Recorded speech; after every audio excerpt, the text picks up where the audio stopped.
Hello, Radius from Rising Internet. Welcome back. First thing is first, sorry about the way I look.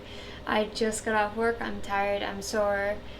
I apologize, but I'm not redoing my makeup. I'm not fixing my hair. I'm not putting on new clothes. I'm tired. I still have homework and quizzes and stuff to do. So yeah. And then secondly, I want to apologize that I have not gotten videos out more frequently this month. Especially this month because I love Halloween so much. It's probably one of my favorite seasons. And I was really excited to do stuff and do videos for you guys during the season. But it's been kind of busy. October is almost over. Spooky season is almost over. And I still feel like it's the first week. So it's just flown by. I do apologize for that. I am trying. So, on my days that I have been able to film, I completely forgot to film until I was like laying in bed, like 1 a.m. I was like, dang it. And then the rest of the days I've been busy and doing stuff. So, I do apologize for that. Sincerely, I do. But I decided to do a spooky season book tag, kind of. I'm gonna do 2 because some of them I won't be using, so just to make it longer I'll be using 2. I will be linking them down in the description below and all that kind of stuff. Also, I do want to do a review this month, kind of sort of Halloween based, like what I did last year with Panic. I'll link that video up there for you guys. I need to go through what I've read and decide what's good enough. If you guys want to, you guys are also welcome to follow me on Goodreads, link down in the description, and go through what I've read and all that, and pick out a book and be like, hey, I think it would be cool if you reviewed this or whatever. But yeah, that's enough for the announcements. This intro is already too long, so let's just get into it. Okay, so the first book tag comes from Lee Hecking. What Goes Bump in the Night? Name a book that legitimately scared you while reading it. I honestly don't think that's really happened to me. I'm kind of flipping through my read right now. I don't think I've ever been scared reading something. Maybe like unsettled, kind of, but never like terrified. Like when people are like, oh, I read It by Stephen King and I was terrified. I don't think I've ever gotten that. I have gotten the, oh my gosh, this is kind of creepy vibe, but never really scared. I can't really choose one, so I'll just do quite a few, I guess. So Shutter Island by Dennis Lehane. I absolutely love that one. Honestly, any of the books by M.J. Arledge, those are really good. I really enjoy them and the atmosphere that they create. And they have some, despite it not being like horror based, it is mystery / thriller based, so there are some really good scenes. The physical ones that I have, they include Eeny Meeny, which is the first one, Pop Goes the Weasel, which is my personal favorite, The Doll's House, A Liar Liar, Little Boy Blue, Hide and Seek, and then the non-physical ones that I have listened to on Audible, it includes Love Me Not, Down to the Woods, and All Fall Down. I need to read, I believe it's Truth or Dare. That one just came out. I need to listen to that one. And I still need to get the physical copies of the other books. It's just he is a UK-based writer, and he's not as mainstream in the US as some other UK-based writers. So it's difficult to find his stuff in bookstores, and not even that. It's more pricey to buy a book. Like what would be $10 here? But because it's, from the UK, it's like 20. I'm just like, whoa, okay. So yeah, I still need to get those though. I think he is definitely worth the price. He is definitely an underrated author, and he has an underrated series, 120%. I will stand by that. I'll stand by that for probably forever. I just love the man and his work. More people need to read it, so I'm going to promote his stuff every chance I get. The Devil All the Time by Donald Ray Pollock. I actually don't have this book currently right now. I lent it out to someone. I was like, hey, you need to read this book. You can have my copy. So yeah, and by the way, I am choosing books from last year too, because this year's kind of been,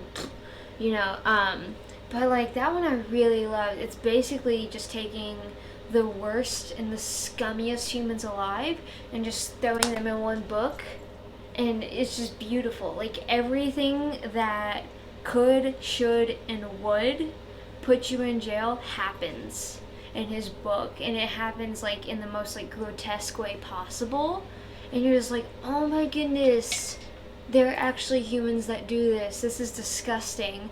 But his writing style is so good, and the characters that he builds are pretty interesting. Like interesting enough, and the setting that he builds are interesting enough that you want to read more. You want to see what else happens. And I just want to point out, it is not, to me personally, it is not one of those, oh my gosh, everything's going wrong, this is depressing kind of books. It's like, this is like a fun kind of wrong, if that makes sense. Like think of the Saw films. Like, you're like, I shouldn't be wanting to see what this trap does to this man, but I do, because it's Saw, you know. So kind of think of that premise.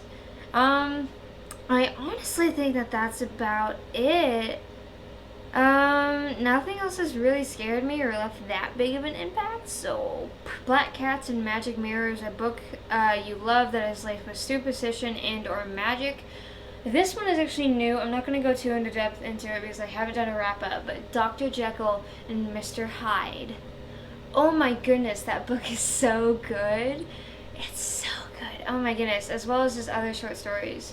I love that so much, and I just think it's a shame that the media and just like current, and this isn't me taking a jab, but like the media and just current society has changed the story into what it wasn't. Like up until this point, I thought he was like a mass murdering, hideous, huge psychopath, and he's not. He's really not. He's kind of awkward. He doesn't like making eye contact, and he kind of looks off. Like that's about it. You know, I was like, this is Mr. Hyde? Really? Okay. You know, it took me by surprise, but I loved Robert Louis Stevenson's writing style so much. Oh my goodness, I love that book. I love it. The Undead, favorite supernatural creatures to read about, such as like vampires, zombies, werewolves, etc. Vampires. No, I'm kidding. Vampires are really a hit and miss with me. Like, this sounds so bad. This sounds so terrible. But I think besides my book, I haven't read like an actual vampire book. I haven't read Twilight. I haven't read that other series, like Crave, The Beautiful. Is that it? Something like that. I haven't read that. I haven't read anything else about it. Oh my goodness, that's so bad. But I guess if I had to choose really any supernatural creatures, I would choose like demons and angels, I guess. I've always kind of liked that dynamic, especially how they're portrayed like in books and stuff like that. Like Supernatural, I love Supernatural. Oh my goodness, that was my show. And if you really want to get technical, I guess any mythological creature I will vibe with, especially gods and or goddesses. They're kind of creatures, I guess, technically. So like anything like that, and then like anything that revolves around mythology. So like sirens, griffin, phoenix, anything like that, I will take. But I'll watch the traditional undead things like werewolves, zombies, that kind of stuff. I love The Walking Dead. I'll watch that kind of stuff, but reading about it, I don't typically do. I just find that's kind of, and again, I haven't really read too many books, or any books really revolving around them. But typically, from what I have seen in this medium, as in books, it is done kind of sappily, whereas in movies, besides Dracula, I guess, I don't know. I don't even know where I'm going with this. I have no idea if that makes sense. I don't really think it did, but hopefully you get what I'm saying. I'm sorry. In the Dead of Night, pick a book with a black cover. That would probably have to be The Devil All the Time again by Donald Ray Pollock. That one has a black cover. You Should Have Left by Daniel Kellman. This one technically has a black cover, so I am including it, and I haven't talked about it thus far. I read this for the Reading Rush last year. I really enjoyed it. It's a very short book, in case you can't tell, but it's very good. It had my interest throughout the entire time I was reading it. I think I read it in like an hour or two. It was just so good. I love the way it was written. I highly recommend it. I haven't heard too many people talk about it. So it's kind of underrated, but at the same time, there is a movie based on it that kind of flopped.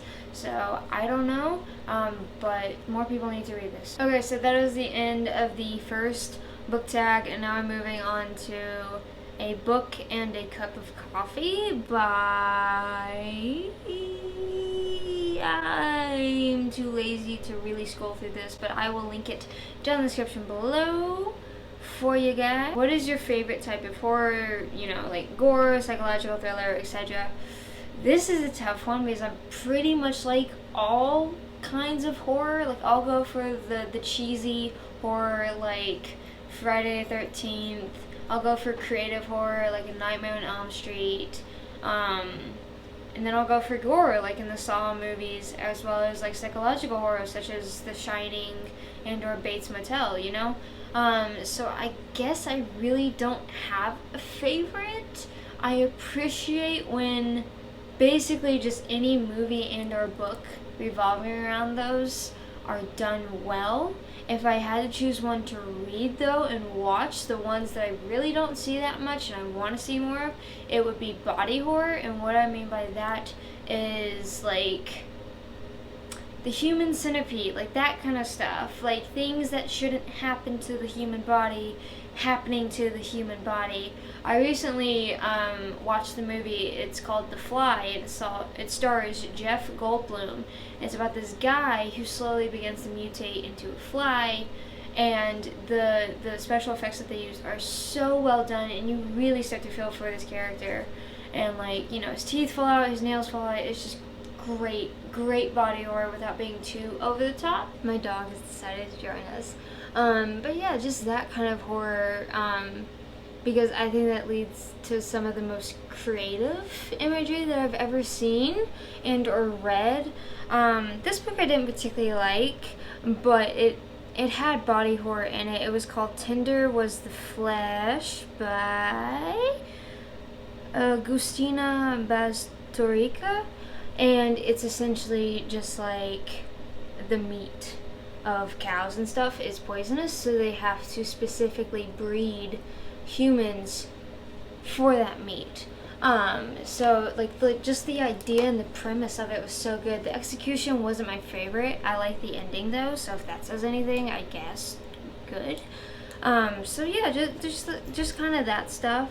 But that being said, I also do like a slow burn, like You Should Have Left, like nothing really scary happens there, but it's still unsettling, if that makes sense. Or even in the case of like Dr. Jekyll and Mr Hyde, like you feel for Dr. Jekyll because of what he's going through, what he's experiencing, what he's writing. Like, you're like, oh my goodness, this poor man had no idea what he was doing, and now he's paying like the ultimate price for it. You know, just that kind of stuff where it's like this character is the most unlucky human being alive, and everything is just against them. Like, that premise I will always love. I will always want to watch. Yeah. If books were as cheap as candy, which book would you give out to trick-or-treaters?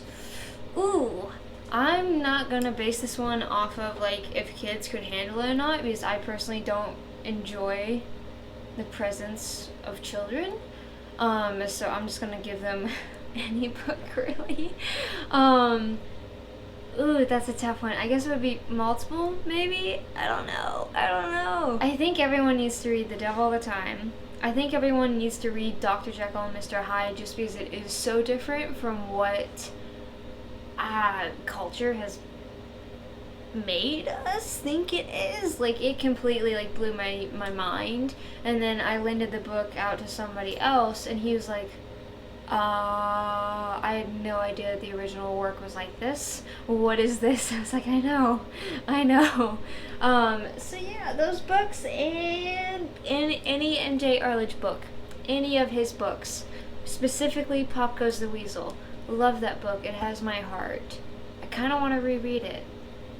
My Halloween TBR list, I won't keep this long because I did a TBR video. I'll link that up there for you guys, but I'll just kind of let you know how it's going. I am in the middle of Knock 'em Stiff. So far, I really like Knock 'em Stiff. by Donald Ray Pollock. It has the same energy and vibe as The Devil All the Time.